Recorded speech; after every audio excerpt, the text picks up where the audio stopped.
कि यह एक मार्कर है, यह मेरे पास है। लेकिन जो चीजें हमसे दूर होती है उसके लिए हम वह का यूज करते हैं और इंग्लिश में दैट। जैसे वो बिल्ली मुझसे थोड़ी दूरी पर है, वो मेरे पास नहीं है। यदि मुझे उसके बारे में बात करनी है तो मैं कैसे कहूंगी?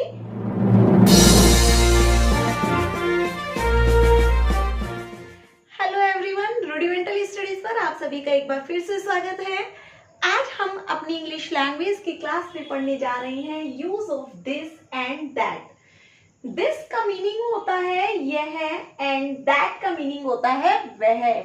बच्चों, यह का प्रयोग हम नियर वाली चीजों के लिए करते हैं, जो चीजें या जो ऑब्जेक्ट हमारे नजदीक होती है, हमारे पास होती है, उसके लिए हम यह का प्रयोग करते हैं या इंग्लिश में हम दिस लगाते हैं। जो चीजें हमारे दूर होती है उसके लिए हम वह का प्रयोग करते हैं, इंग्लिश में हम उसके लिए दैट का यूज करते हैं। यह और वह हम केवल उन्हीं ऑब्जेक्ट के लिए यूज करते हैं जो सिंगुलर होती है, जो एक वचन में होती है। जैसे मेरे हाथ में ये पेन है, ये मेरे पास है और ये एक पेन है, तो इसके लिए मैं कहूंगी कि यह एक मार्कर है, यह मेरे पास है। लेकिन जो चीजें हमसे दूर होती है उसके लिए हम वह का यूज करते हैं और इंग्लिश में दैट। जैसे वो बिल्ली मुझसे थोड़ी दूरी पर है, वो मेरे पास नहीं है। यदि मुझे उसके बारे में बात करनी है तो मैं कैसे कहूंगी? वह एक बिल्ली है, वो मुझसे दूर है, इसीलिए हमने कहा वह एक बिल्ली है।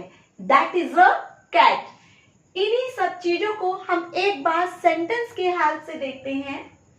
ध्यान दीजिए, यह एक पतंग है, यह एक पतंग है। यह हमने इसीलिए कहा क्योंकि ये हमारे पास में, हमारे नजदीक है। तो यह की इंग्लिश इसके लिए हम लगाएंगे दिस। यह और वह इन दोनों में है के लिए हम लगाते हैं is. This is a kite. Full stop. English में हम सभी जानते हैं लास्ट में फुल स्टॉप लगता है। ठीक उसी तरह जैसे हिंदी के सेंटेंसेस में हम पूर्ण विराम लगाते हैं, ऐसे ही इंग्लिश के सेंटेंसेस में हम लास्ट में फुल स्टॉप लगाते हैं। नेक्स्ट सेंटेंस पे आते हैं। वह एक कप है, वह यानी कि वो हमसे थोड़ा दूरी पर है, इसीलिए हमने वह का यूज किया और इंग्लिश में वह के लिए हम लोग लगाएंगे दैट।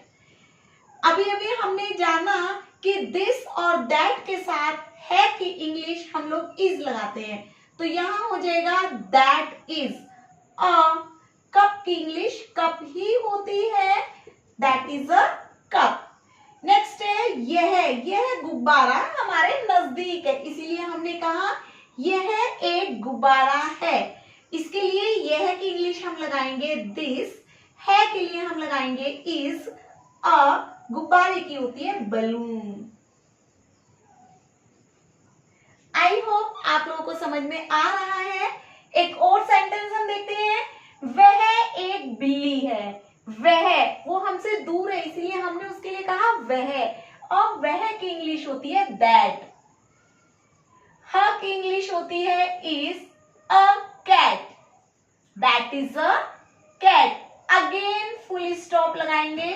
नेक्स्ट है यह देखो मेरे बिल्कुल नजदीक है, इसीलिए हमने कहा यह एक कार है, दिस इज अ कार।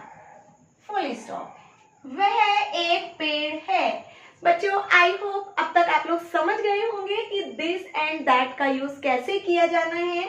अब इस सेंटेंस को आप इंग्लिश में ट्रांसलेट करेंगे और मुझे कमेंट बॉक्स में बताएंगे। इसके साथ ही आप लोग कुछ और सेंटेंसेस अपने आप से बनाइए, दिस एंड दैट का यूज करके उन्हें ट्रांसलेट करिए। इससे आप लोगों की प्रैक्टिस बनेगी और आप लोगों को मजा भी आएगा। इसी के साथ बने रहिए रूडिमेंटल स्टडीज पर हमारे साथ और सीखते रहिए इंग्लिश लैंग्वेज के साथ साथ और भी बहुत कुछ। साथ ही चैनल को लाइक करिए, सब्सक्राइब करिए और हाँ, अपने दोस्तों के साथ शेयर करना मत भूलिए। Thank you. Good night.